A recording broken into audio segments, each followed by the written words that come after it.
Yeah, she was a 23-year-old mom, pregnant, and it was her first child, first pregnancy. And we call that Gravida 1, Para 1. That's Gravid is pregnant. She's first pregnancy. And Para is how many she's delivered. So she's Para 0 because she hasn't delivered any yet. But after she delivered, she was Gravid 1, Para 1. Anyways,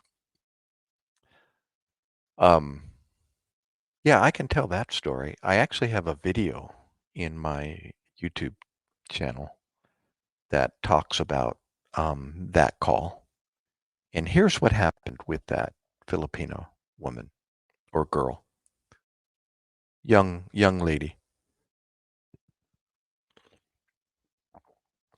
I was working actually with a Filipino partner, Paul Tabian. I worked with two Filipino guys, Adrian Peralta and Paul Tabian. I was working with Paul.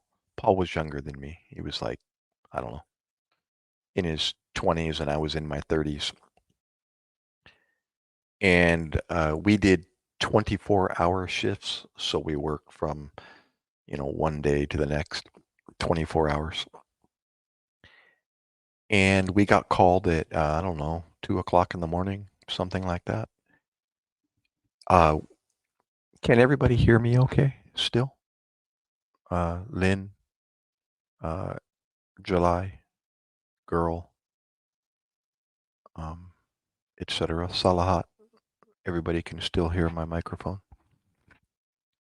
I'll wait for a response so I know. Wait, let me see. Can I see my voice talking? No, I got my thing up. Here, I'll hold on a second. Test, test, test. Testing, test, test, test, test, test, test. I don't see anybody. Can somebody tell me if my voice is still active? Maybe, maybe not.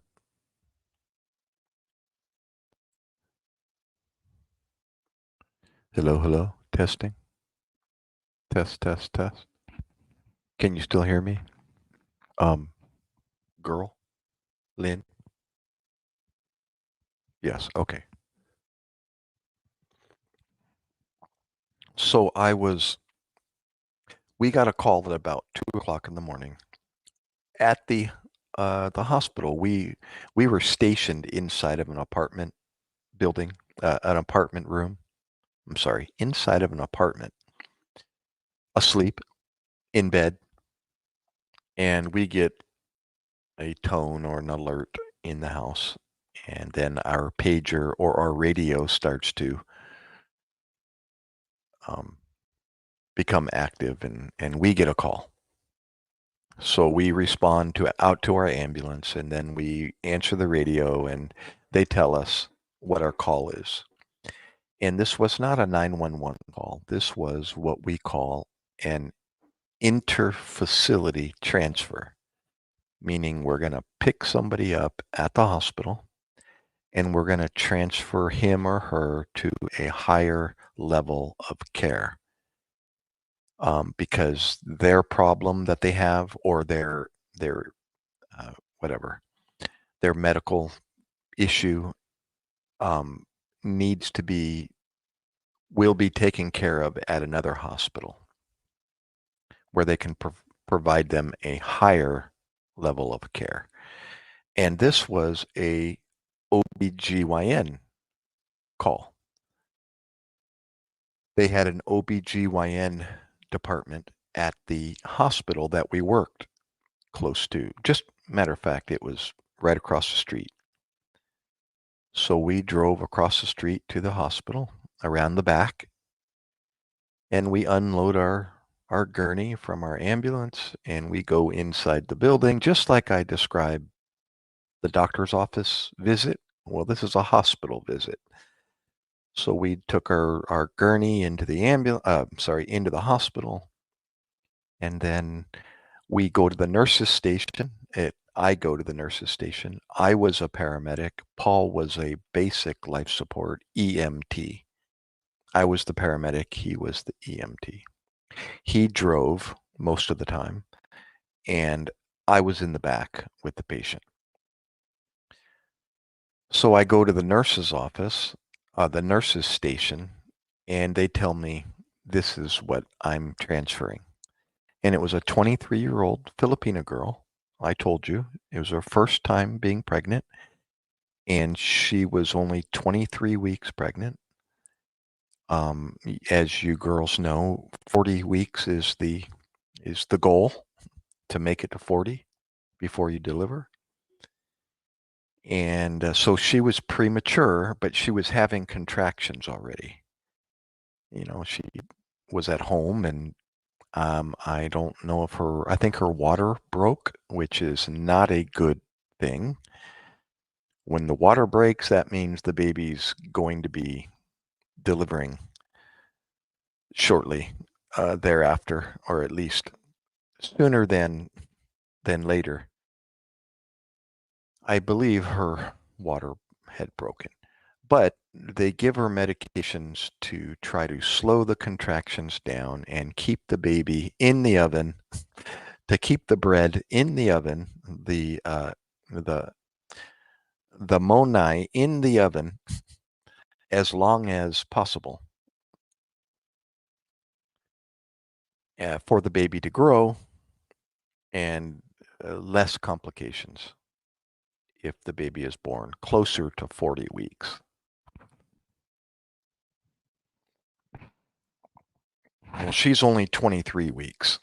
So they start an IV in her vein, and they start giving her medications through that IV to help to slow those contractions or stop those contractions. So the body isn't pushing the baby out. And there she was. She was comfortable, and everything was already done. All we're doing is giving her a ride from point A to point B. And yeah, that's sometimes what we do. Uneventful. All we do is our paperwork in the back of the ambulance. And then when we get there, we offload her into the receiving hospital, and we give the report to the receiving nurse, and then we go home. Well, this transport was 1 hour, or approximately 1 hour, from this hospital to that hospital.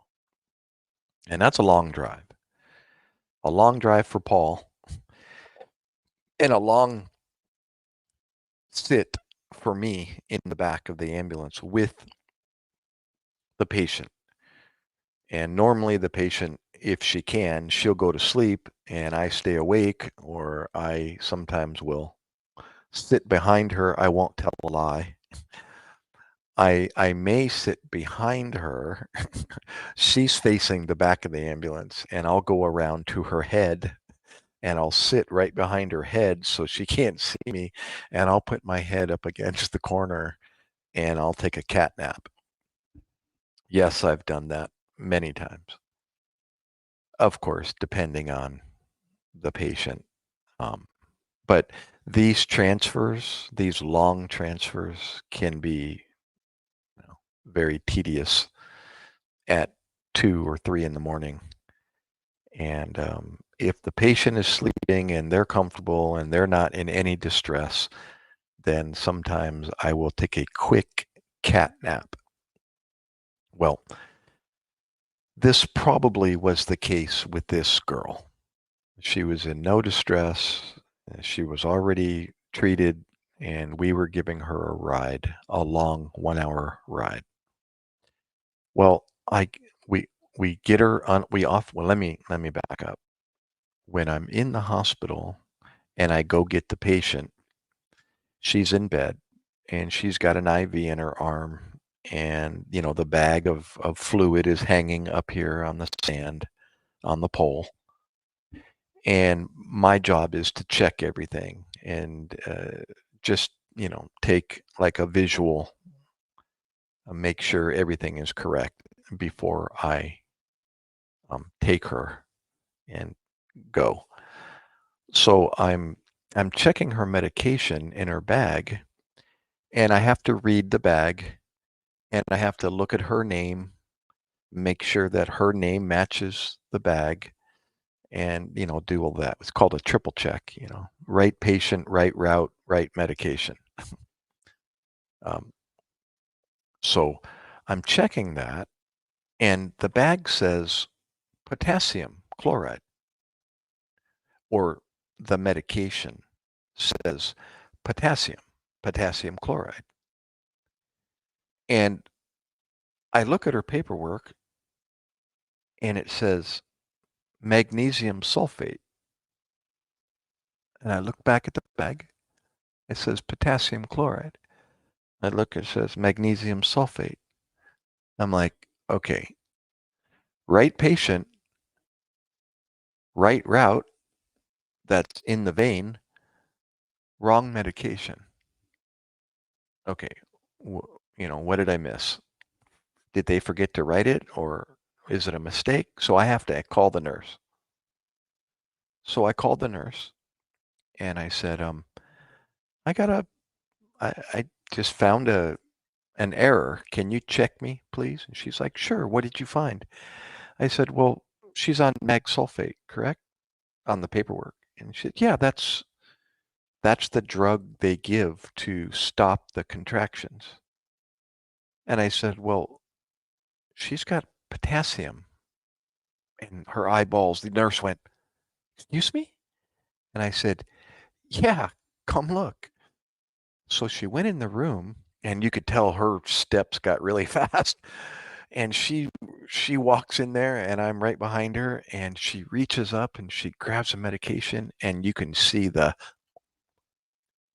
come out of her mouth. She didn't say it, but her lips. And I went, uh-oh, that's bad. And she didn't say anything, and it's on a machine that administers the medication. It pumps the medication. It's called a pump, a medication pump, an electronic medication pump.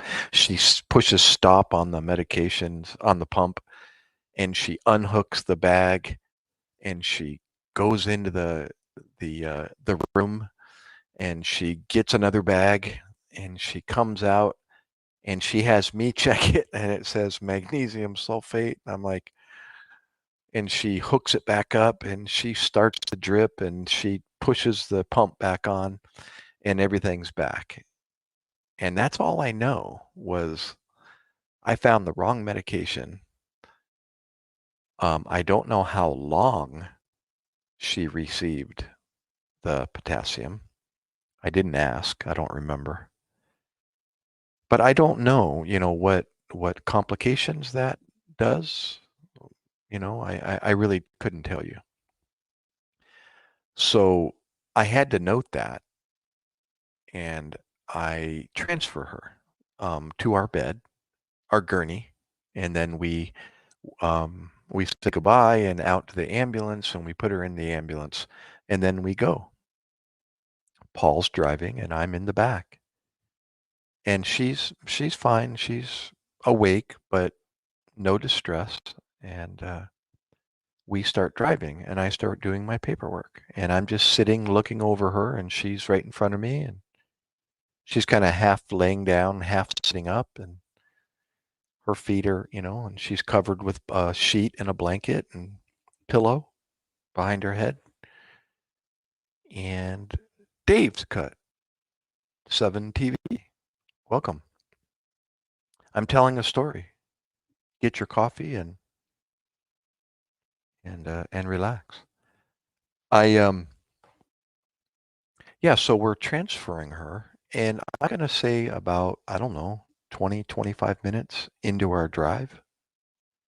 Um, the girl starts she starts moving around, and she's kind of fixing herself, and I'm looking at her, I'm like doing my paperwork, and I'm looking up at her, I'm looking up at her and looking back down and looking back up at her, and I can kind of see her face is kind of going, uh, you know, and she's starting to, her breathing's a little bit faster, and she's letting out a little bit of a groan, and I thought, are you okay?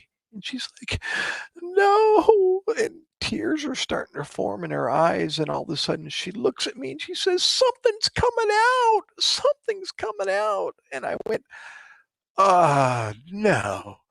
And Paul's driving and I can see him look up in the mirror, and I look at Paul and I kind of held up my finger like, hold on.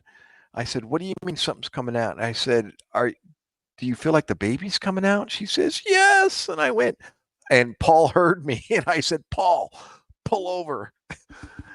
And I said, ma'am, I gotta take a look. You're gonna have to open your legs. And I lifted up the sheet, and sure enough, she's starting to deliver. And I thought, holy crap. I mean, I've delivered babies before, but not 23 weeks. So he pulls over. This is on the middle of the interstate, of the highway. We're doing 60, 65 miles an hour, and he has to pull over. And there's really nobody on the road. It's dark. It's black, pitch black. He pulls over on the shoulder, and he parks, and he tells our dispatch where we are and what's happening. And then he runs to the back of the ambulance, and he opens the doors, and he gets in, and he's like, tell me what to do, Gary. And I said, well, hold on. I said, I'm delivering a baby. And he's like, all right. And so I gotta credit Paul. Paul, even though I don't know if he ever went to paramedic school, but I always encouraged Paul because he knew what he was doing. He had quite a number of years as a basic EMT, and he knew his job, and I didn't have to tell him what to do.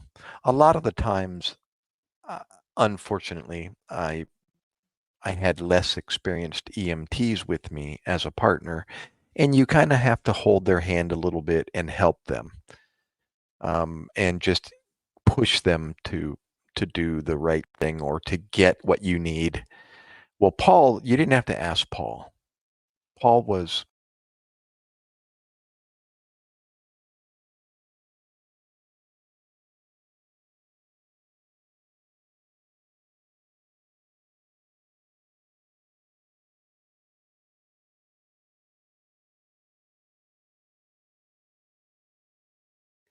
I lost my microphone. I know. I know.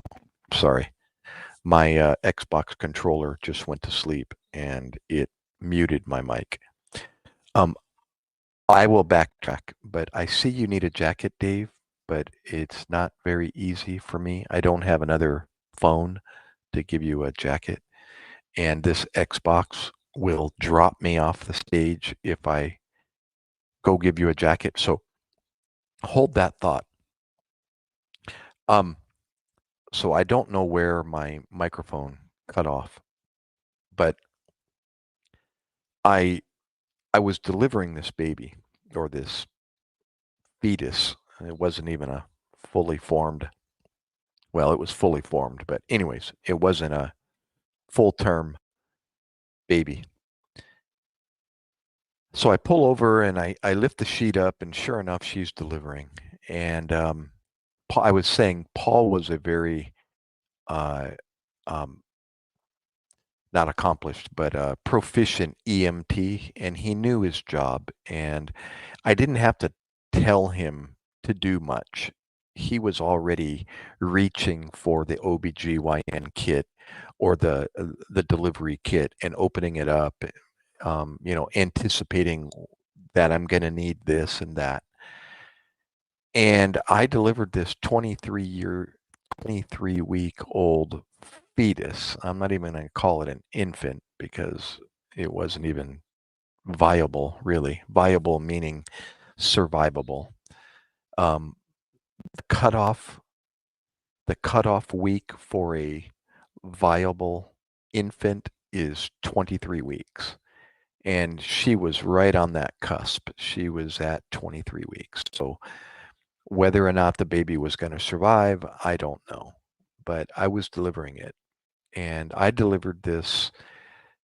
All I can say is the artist drawing of an alien, with the eyes that are very pulled back, and a very small mouth. It had perfectly formed fingers. I could literally see through, like transparent. I could see through the arm of this child, and the chest was not formed fully. It was concave instead of being round, or full. It was like a U-shaped, indented.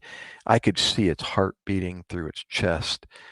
It was breathing, but it just, it was premature, and the legs and the ankles were just like as thick as my finger or my thumb, legs. And the arms were probably the size of my index fingers, the diameter of my index finger, and it was wild. So a child or any living thing that is born premature needs help with its breathing. It needs help all the way around, um, and I really can't provide what it needs. A hospital is where it's going to survive, not in the back of my ambulance, but I can help it breathe. And as a paramedic, I put in a tube into the windpipe or the trachea. I literally go in with an instrument. It's the shape of an L, and I put the L part inside the mouth, like this is the blade. I put the blade in the mouth, and then I lift up and now the patient's on laying down on it, on the back of its head. Even the baby is laying down on its back. I put the blade into the mouth, and I lift up the lower jaw because it's upside down. I lift up the lower jaw and the tongue to get it out of the way so I can visualize, so I can see the trachea. And this little trachea wasn't even open. It was like a sphincter. It was like a closed hole, really, really small hole. And it was probably the size of the end of my pinky, about that diameter, really small. And it was closed. It was like that big. And I had to put a tube, and we carry very small tubes. It was almost like a drinking straw, a very thin drinking straw, a tube into that hole. And then once it goes into the trachea, we attach what you've seen on television, those bags that you squeeze. It's called a bellow, or in the medical field, it's called an ambu bag. That's the brand, ambu, AMBU, ambu bag. And you squeeze the bag, you attach oxygen to the bag. The bag fills up with oxygen, and then you squeeze the oxygen into that tube, and then the tube is in the lungs, and the lungs expand. So it's just an artificial way of assisting respirations or breathing. So I was successful, and I put the tube in the infant's mouth or the trachea, and then we attached the ambu bag, and I breathed for the baby. And that's all I could do. That's as much as I could do for this thing. And here we are on the side of the highway, and we still got about 30 minutes in our transport, um, to get to the receiving hospital. And I thought, I need help. You know, I I made a decision to go to the closest hospital.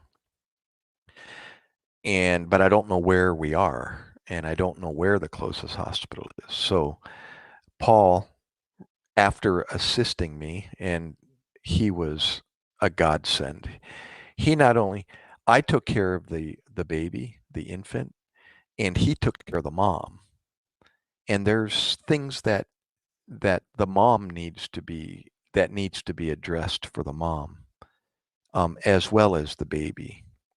Make sure she's not bleeding, make sure that she delivers the placenta, And Paul was all over that. He actually, I believe, delivered the placenta while we were, did he or did he not? I don't know if the placenta came out while we were in the back of the ambulance or not.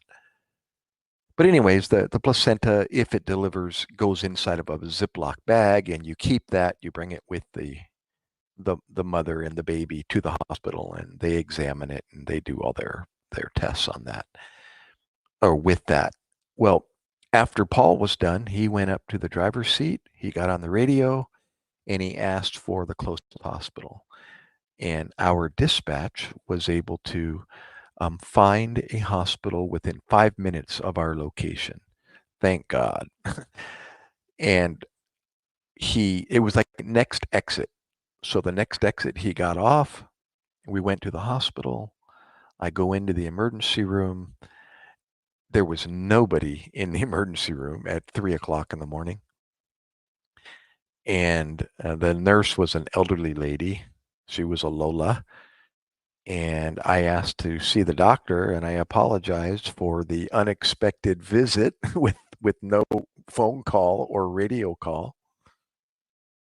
And then she had to go wake up the doctor in the back. Speaking of sleeping, he was sleeping in the back. So he went and got him, and he came out, and we did our little powwow together, and the nurse was taking care of the baby. I was with um, I think I just brought the yeah, I believe so. I think I just brought the baby in, wrapped in the towel into the door. That makes more sense. And my partner Paul stayed out in the ambulance with mom. And so after the doc and the nurse and I did our little powwow together, we decided it would be quicker. He couldn't provide, he didn't have the facility to take care of a premature baby. It was a local community hospital that I was at. So he asked me, where are you going? I said, I'm going to University Hospital, 30 minutes from here. And I said, what about a helicopter? And he said, yeah, we could consider that. But after we talked about a helicopter, um, we decided it would take longer for the helicopter to be called and for the helicopter to launch and to fly to the hospital and land, and then for us to transfer the baby over to the helicopter crew, and then the helicopter crew to package the baby. It would be the baby and the mother, and then lift off and travel to the receiving hospital. It was going to take over an hour to do that. And I said, I can get to the hospital within 30 minutes. So he said, sounds like a plan. I said, I think I'm going to do that. And he goes, be careful. So I I went back out with the child or the infant and back in the ambulance with mom, and Paul went back into the driver's seat, and we continued. Was that wasted time? I guess technically, but it wasn't wasted in my book. I was relieved to have that moment of what professional opinion by a higher level of care, a doctor, and then for him to agree with me or for us to agree, and then I continued. And then once we got to the receiving hospital, the whole team was waiting for us. The doctor, I guess, made a phone call to the receiving hospital and told them we were coming, still 30 minutes away. And then I made contact as well before I got there. And when we got there, it was a receiving team, emergency pediatric emergency team to receive this premature infant. And the end of the story, I did get a phone call the next day or 2 days. I was actually at home because I was off work, and I gave the doctor my cell phone number, and he called me and said, unfortunately, the child didn't survive. But he asked me a few questions and then told me they were making a decision to whether or not to continue. And then after hearing my side of my story, what happened, um, I he said they were going to terminate efforts because the child wasn't responding to the care that the advanced care they were providing it. So, but yeah, that was wild. That was crazy. I mean, who would know, right?